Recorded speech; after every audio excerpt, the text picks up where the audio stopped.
अब मैं यूपीएससी की तैयारी करूँगा। मैं अपना पढ़ाई शुरू किया था तो पहले फर्स्ट 2 अटेम्प्ट्स में, मेरा सेकेंड अटेम्प्ट में only by 2 marks I missed prelims. मैं तीसरा अटेम्प्ट में just 1 mark I missed prelims.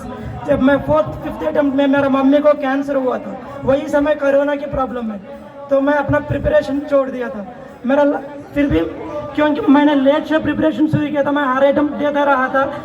It doesn't matter whether my preparation was done और नॉट। लेकिन मेरा आखिरी अटेम्प्ट था 2023। सिर्फ मुझे एक ही अटेम्प्ट अच्छे से प्रिपेयर करने को मिला था, लेकिन मेरा जीएस में स्कोर 100 अबव हो रहा है, लेकिन सीसेट में फेल था।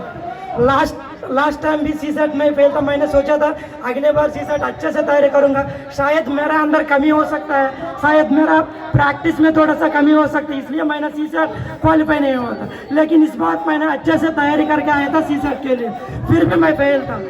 बाद में मुझे समझ में आया क्यों मैं फेल था। मैं एक बार बताना चाहता हूँ, why CSAT is very unfair this time. Actually मैंने कल एक मैथ स्टूडेंट से, एक लड़का से मिला था करोल बाग में, उसका ऑप्शनल मैथ्स था, वो सीसेट में फेल है। जिसका ऑप्शनल मैथमेटिक्स है उसका सीसेट में फेल है। What about humanity students, what about other background students, biology students? This year CSAT is unfair to not only humanities और Hindi medium backgrounds. This year CSAT is unfair to everybody. So many IITians failed. So many IITians failed. I met so many students, those who have qualified both GS and CSAT last 3 years. But this year CSAT failed. मतलब student का गलती है, UPSC का गलती है? आप तय करिए किसका गलती है? गलती यूपीएससी का या स्टूडेंट्स का? जो पिछले 4-5 बार जो जीएस पेपर 1 और सीसेट क्वालिफाई हो रहे हैं, इस बार सीसेट में फेल है, मतलब स्टूडेंट की गलती है या यूपीएससी की गलती है? मेरा एक फ्रेंड है, उसका ऑप्शनल केमिस्ट्री है, मेरा भी ऑप्शनल केमिस्ट्री है। वो 9 साल तैयारी किया था, 9 साल। उसका फादर एक टेलर है और उसका भाई कपड़े का दुकान में काम करता है, उसको पढ़ाई के सपोर्ट कर रहा है। लड़का महाराष्ट्र से 9 बार दिया था। ये dedicated 9 years to UPSC. 7 times he qualified. He has given mains exam 7 times out of 9 times. But this year CSAT में fail था. He is scoring more than 100 marks in GS, but इस बार CSAT में fail था। तो ये student का गलती है, यूपीएससी की गलती है। This year CSAT is grave injustice, not simply injustice. It is a grave injustice on the students. So many IITians failed. So many students, those who have already SDM post पे है, फिर भी वो CSAT में fail है। मतलब आप समझ सकते हैं सीसेट इतना ग्रेव इंजस्टिस है इस पर। This is completely unfair. तो मैं दूसरा टॉपिक पे जाऊंगा। जो की रिलीज किया जाता है ये 1 साल के बाद। लास्ट ईयर प्रीलिम्स हुआ था, जून 5 तारीख को हुआ था, और इस बार उसका की रिलीज किया गया था जुलाई महीने में। हम 1 साल के बाद की जान के क्या करेंगे? What will you do with the key after 1 year? आप लोग सब जानते हैं हमारा टेलीग्राम ग्रुप में more than 15,000 members are involve. उसमें कई लोगों ने अपना मार्कशीट अपलोड किया गया था, जस्ट by 1 or 2 marks.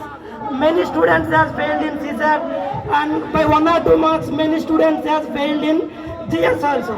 अब की 1 साल के बाद रिलीज करेंगे और उसमें भी कई सारे मिसमैचेस होगा, उसमें कई सारे मिसमैचेस है।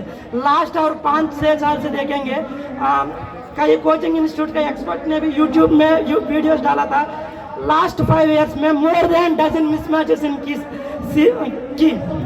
अगर 1-2 नंबर से कोई किसी का मिस हो जाता है तो वो कितना नुकसान की बात है। 1 साल मेहनत करने के बाद उसका वो मेंस की क्वालिफाई नहीं होता है बिकॉज ऑफ यूपीएससी की गलती। स्टूडेंट की गलती नहीं है, यूपीएससी की गलती। Blunders in the key, because of blunders in the key. अगर मान लीजिए किसी का 6th अटेम्प्ट है, किसी का 9th अटेम्प्ट है, किसी का मान लो if you have SC ST reservation it may be 10th attempt और 11th अटेम्प्ट।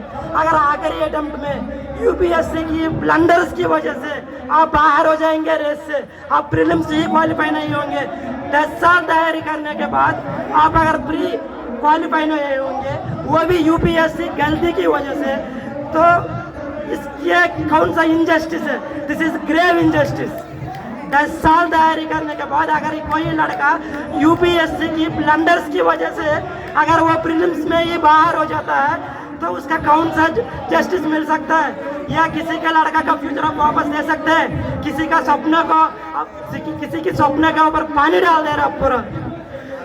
ये पूरा ड्रीम, अपना पूरा ड्रीम यूपीएससी की गलती की वजह से हो रहा है, यूपीएससी की ब्लंडर्स की वजह से हो रहा है। कि आप तुरंत क्यों नहीं देते?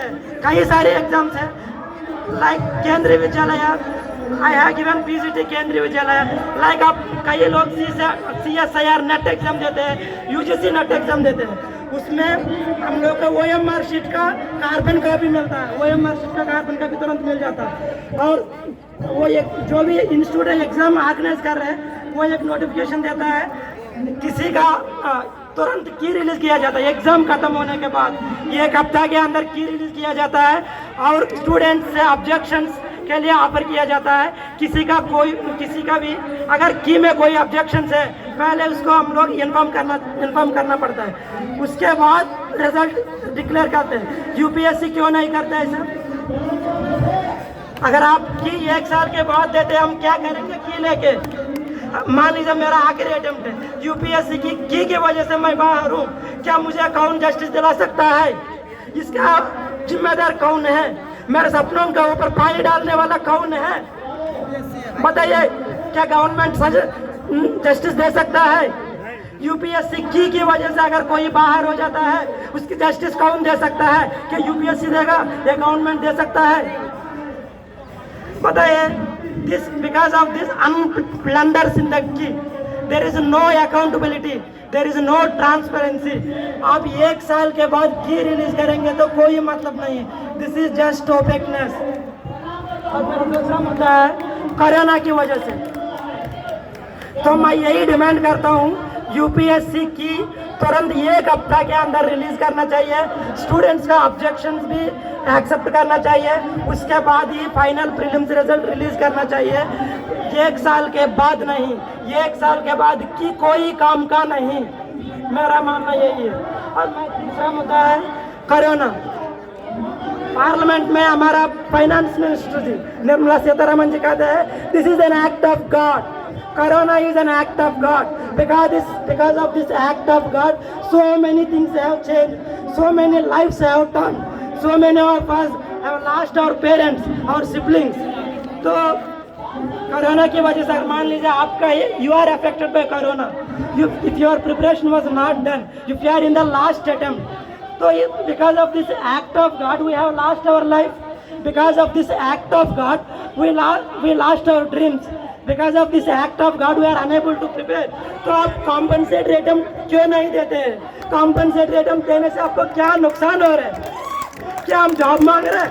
I am affected by corona. जब मैंने गवर्नमेंट का एप्लीकेशन लिखा था, मैं कोरोना की वजह से अफेक्ट हुआ था, मुझे यूपीएससी IAS बनाइए, मैंने सिर्फ कॉम्पनसेटरी अटेम्प्ट तो मांगा था, सिर्फ अटेम्प्ट तो ही मांगा था, मैंने जॉब तो नहीं मांगा था। गवर्नमेंट ने कई बार अनाउंस किया था, this is an act of God. पूरा वर्ल्ड, कितना लोग अपना माँ बाप को खो गए थे, कितना लोग अपने भाई बहन को खो गए थे। क्या आपका माँ बाप हॉस्पिटल में रहेंगे कोरोना की वजह से? आप किताब पढ़ के बैठेंगे? आप किताब पढ़ के तैयारी करेंगे यूपीएससी के लिए? क्या आपके प्रीलिम्स के पहले 1 महीने के पहले आपके घर में कोई ना किसी को मौत हुआ था? क्या आप तैयारी कर सकते हैं? आप प्रीलिम्स क्वालिफाई कर सकते हैं? इतना मोटिवेटेड है आप, तब तो आप भगवान है, यूपीएससी एस्पिरेंट नहीं है।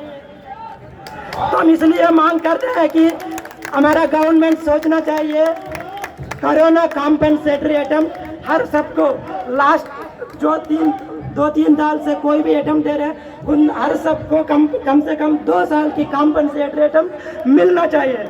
This is a lawful demand, this is a justiceful demand, this is a democratic demand. और मेरा तीसरा मुद्दा है, 24 से हमारा ग्रुप डिमांड कर रहे हैं CSAT को हटाना चाहिए। मैंने इसके पहले भी बात किया था, कई IITians फेल हुए थे, कई लोग किसी का मैथ्स ऑप्शनल सब्जेक्ट है वही सीसेट में अगर फेल होगा तो कौन पास हो सकता है। उसमें आप लोग ने दिया था सिलेबस में बहुत सारे टॉपिक्स है सीसेट अर्थमेटिक रीजनिंग मैथमेटिक्स में, सिर्फ 2 ही चैप्टर था सिलेबस में, permutations and combinations more than 15 question, her question में परम्यूटेशंस एंड कॉम्बिनेशन अटैच कर दिया। सिर्फ किसी का 10th क्लास की सिलेबस में परम्यूटेशंस एंड कॉम्बिनेशंस की चैप्टर है, कोई स्टेट बोर्ड का सिलेबस में है, किसी भी CBSE का बोर्ड सिलेबस में परम्यूटेशंस एंड कॉम्बिनेशन चैप्टर है, तो क्यों इतना सारे क्वेश्चन दिया था। उसके पहले भी मिलता था 1-2 क्वेश्चन आता था, हम लोग कॉम्प्रोमाइज होते थे, ठीक है चलो UPSC ये this so called divine organisation, this so called divine organisation, कोई सब लोग बोलते हैं ये कॉन्स्टिट्यूशनल बॉडी है, ऑटोनमस बॉडी है, कोई करप्शन नहीं होता है, इसलिए हम लोग अगर कोर्ट को जाएंगे कोई फर्क नहीं पड़ेगा, हम लोग प्रोटेस्ट में बैठेंगे कोई फर्क नहीं पड़ेगा, इसलिए कॉम्प्रोमाइज हो जाता था। 1-2 क्वेश्चन आउट ऑफ सिलेबस से आता था, हम लोग कॉम्प्रोमाइज हो जाते थे। लेकिन इस बार इतना सारे क्वेश्चन आउट ऑफ सिलेबस से दिया गया है, उसका जस्टिस कौन दे सकता है। सिर्फ 2 ही चैप्टर्स था, एक तो permutations and combinations number system, syllabus में सिर्फ 2 ही चैप्टर्स था और कोई चैप्टर सही नहीं है पूछने के लिए सीसेट में। This is a grave injustice. और मेरा ये और एक बात है, हमारा नेशनल एजुकेशन पॉलिसी 2020, हमारा नेशनल एजुकेशन पॉलिसी में एक मुद्दा था, हमारा गवर्नमेंट कोशिश किया जाएगा, हमारा होम मिनिस्टर जी अमित शाह जी कई बार बोलती है एक नेशन एक लैंग्वेज, आप हिंदी को प्रमोट करना चाहते हैं। अब ठीक है अच्छी बात है, तो हिंदी मीडियम वाले को कितना नुकसान हो रहा है सीसेट की वजह से। यही तरीका है हिंदी प्रमोट करने का, यही तरीका है एक नेशन एक लैंग्वेज हमारे कॉन्स्टिट्यूशन में दिया गया है, हमारा कॉन्स्टिट्यूशन बताया गया है, शायद मुझे आर्टिकल याद नहीं है। ये प्रोटेस्ट की वजह से I am disturbed because of CSAT, so I did not remember. After preparation of 6 years, I did not remember which article promotes the Hindi language. I forgot. I'm a South Indian. फिर भी मैं speech याद है, फिर भी मुझे speech याद है, हिंदी लैंग्वेज को प्रमोट करना चाहिए, it is a constitutional. South Indians oppose करते हैं, क्यों हिंदी लैंग्वेज प्रमोट करना चाहते हैं, तेलुगु क्यों नहीं, सारे लैंग्वेज तो एक ही है, तेलुगु तमिल कन्नड़ मराठी सब, आप हिंदी लैंग्वेज को प्रमोट करना चाहते हैं। This is the way of promoting Hindi language, is it the way. UPSC को मैं क्वेश्चन करता हूँ, आप हिंदी मीडियम के, it is a difficult to not only Hindi medium students, it is difficult, CSAT is becoming problem to all students, whether Telugu medium student or Tamil medium student or any other medium student. CSAT is unfair.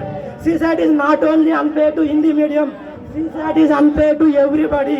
और हमारा it is against to हमारा national education policy 2020. This is against to national education policy. हमारा national education policy में एक बात बताया गया है कि हमारा national education policy prioritises education in mother tongue, yes sir no. हमारा national education policy prioritises education in mother tongue, yes sir no. Is it the way, is it the way by giving CSAT paper like this, is it the way to promote national education policy, is it the way to promote education in mother tongues? Do we have the right? No. Actually English questions आप सब देख रहे, you have most of you have given CSAT, तो English में इतना complicated है, ये question का आंसर 2-3 हो सकता है। प्रूफ क्या है? 2-3, हर किसी का कोचिंग इंस्टीट्यूट का आप आंसर की निकालिए, क्या ये क्वेश्चन का एक आंसर ये देता है, कोई दूसरा वाला बी देता है, कोई सी देता है, कोई सी देता है, तो कौन सा आंसर सही है, कौन सा हम टिक करें इतना सारे आंसर्स में। तो ये हिंदी मीडियम स्टूडेंट, एक रीजनल लैंग्वेज स्टूडेंट ये इंग्लिश कैसे फेस कर सकता है। तो is it the way to implement national education policy, is it the way to implement national education policy. आपने खुद दिया था अपने गाइडलाइंस में, हमारी सरकार कोशिश करेगा education should be promoted in national in mother tongues, okay, up to 8th class mother tongues में ही होना चाहिए, okay. Is it the way to promote education in mother tongues? आप खुद ही डिस्करेज कर रहे हैं। UPSC है, गवर्नमेंट बॉडी है, कॉन्स्टिट्यूशनल बॉडी है, is it way to promote national education in mother tongues? So मेरा यही डिमांड है, 2024 से CSAT हटना चाहिए। क्यों हटना चाहिए? हमारा पार्लियामेंट जो पार्टी सत्ता में है, जो पार्टी पावर में है, उसी पार्टी का MP चेयरमैन है पार्लियामेंट्री स्टैंडिंग कमेटी का। Of course you know Sushil Kumar Modi ji chairman है, वो पार्लियामेंट्री स्टैंडिंग कमेटी ने क्या रिपोर्ट दिया था? CSAT को हटाओ, पार्लियामेंट्री स्टैंडिंग कमेटी ने रिपोर्ट दिया सीसेट का हटाओ, अब क्यों नहीं हटा रहे सीसेट को? बताइए, पार्लियामेंट में एक स्टैंडिंग कमेटी ने रिपोर्ट दिया सीसेट को हटाइए, अब फिर भी सीसेट को हटा नहीं है, हटा रहा है। फिर भी हम लोग ने अभी प्रोटेस्ट नहीं किया, कॉम्प्रोमाइज हो गए थे, सीसेट कॉम्प्रोमाइज हो गए थे, सीसेट दे रहे, फिर भी आप इतना टफ क्यों कर रहे हैं? Is it the objective of this, is it the objective of the exam, CSAT exam? आपने बोल दिया है कि 10th क्लास स्टैंडर्ड, क्या वो 10th क्लास स्टैंडर्ड का मैथमेटिक्स थे? मैंने लास्ट 4 मंथ्स हर दिन 2-2 घंटा तैयारी करता सीसेट, क्योंकि लास्ट टाइम मेरा सीसेट में ही फेल था। इस बार मैंने सोचा था अब 2-2 घंटा तैयारी करेंगे तो सीसेट क्लियर हो जाएगा, फिर भी मेरे सपने के ऊपर पानी डाल दिया यूपीएससी ने। मेरा डिमांड यह है कि सीसेट को 2024 से हटना चाहिए और यूपीएससी की हर साल प्रीलिम्स के बाद तुरंत रिलीज करना चाहिए। जब स्टूडेंट्स का ऑब्जेक्शंस एक्सेप्ट करने के बाद ही की रिलीज करना चाहिए।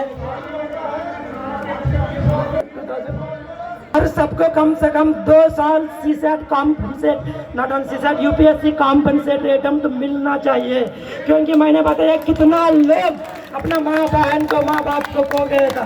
क्या कौन जस्टिस दे सकता है? क्या मेरा गलती था? कोरोना मेरा गलती था? मैंने क्रिएट किया था क्या इंडिया क्रिएट किया था? सबका लाइफ इफेक्ट हुए थे, सबका, बहुत सारे स्टूडेंट्स का एक मेंटालिटी होता है, अपना रूम में बैठ के पढ़ाई नहीं कर सकते, इसलिए लाइब्रेरी का बिजनेस चल रहा है, लाइब्रेरी का बिजनेस चल रहा है। करोल बाग में कितना सारे प्राइवेट लाइब्रेरी है। अब सबको, आप यहाँ पे कोई भी बाहर से आएगा लाइब्रेरी रूम लेता है, फिर भी लाइब्रेरी को क्यों जाते हैं? अब सब बताइए, आप लाइब्रेरी में बैठ के क्यों पढ़ते हैं? इतने में बहुत सारे लोग लाइब्रेरी में जाते हैं, क्यों जाते हैं भाई लाइब्रेरी को?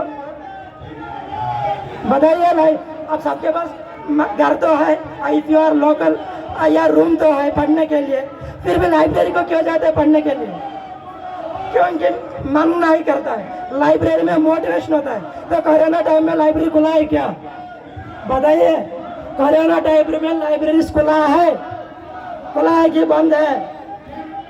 बंद है ना, तो हम प्रिपरेशन कैसे करेंगे? सब इफेक्ट हुआ कोरोना के बाद, इसलिए कॉम्पनसेट अटेम्प्ट मिलना चाहिए यूपीएससी। और एक मेरा फाइनल बात है, यूपीएससी हर साल पैटर्न चेंज करता है, ट्रेंड चेंज करता है, ठीक है, अच्छी बात है। अब जीएस पेपर टफ दे रहे हैं, कोई बात नहीं, सबको टफ होगा, कट ऑफ मार्क कम हो जाएगा, हम कॉम्प्रोमाइज हो जाएंगे, लेकिन सीसेट क्यों टफ कर दे रहे हैं? और यूपीएससी चाहता है स्टूडेंट्स बहुत इंटेलिजेंट हो, इसलिए हम सीसेट टफ कर देते हैं। Recently so many UPSC ex chairman and UPSC ex members are telling that in YouTube videos, okay, हम चाहते हैं कि बहुत genius, brilliant, cream students we want, okay, that's why we are changing pattern, trend change करता है। इस बार trend change किया गया तक नहीं यूपीएससी जीएस में। आप इतना चाहते हैं स्टूडेंट से, आप इतना मेंटेन करते हैं। यूपीएससी मतलब एक बात होता है, यूपीएससी मतलब क्या होता है? अनप्रेडिक्टेड पब्लिक सर्विस कमीशन, सब बोला जाता है कि नहीं? जनरली स्टूडेंट्स बोलते हैं अनप्रेडिक्टेड पब्लिक सर्विस कमीशन। आप इतना अनप्रेडिक्टेबिलिटी मेंटेन कर सकते हैं, तो आप अपने अंदर रिफॉर्म्स क्यों तैयार नहीं है? Why are you hesitating for reforms? मैं यही चाहता हूँ, यूपीएससी के अंदर रिफॉर्म्स होना चाहिए। मैं इसके thank you very much for giving this opportunity and those are initiated this protest, those who are fighting for last 1 month or after prelims, I'm very grateful to them. Not only me, this is the not problem of those who are in the last attempt, this is the not problem of those who failed only CSAT, this is the problem of entire UPSC aspirant, whether you are future aspirant, whether you are first attempt, whether you are last attempt, okay, whoever has initiated, there is a core committee in this. I'm very grateful to them, very appreciate them for their initiatives. You are very dedicated in this process. You are fighting not only for you and not only for us. You are fighting entire UPSC aspirant, those who are planning for future, those are already in there. So many students are hesitant to come to protest, but this is not the problem of only us. This is the problem of entire UPSC aspirant. Whether you are future aspirant, whether you are last attempt or you are in the second attempt, everybody should come here. Everybody should participate here in this process. There should be reforms in the UPSC. Thank you very much.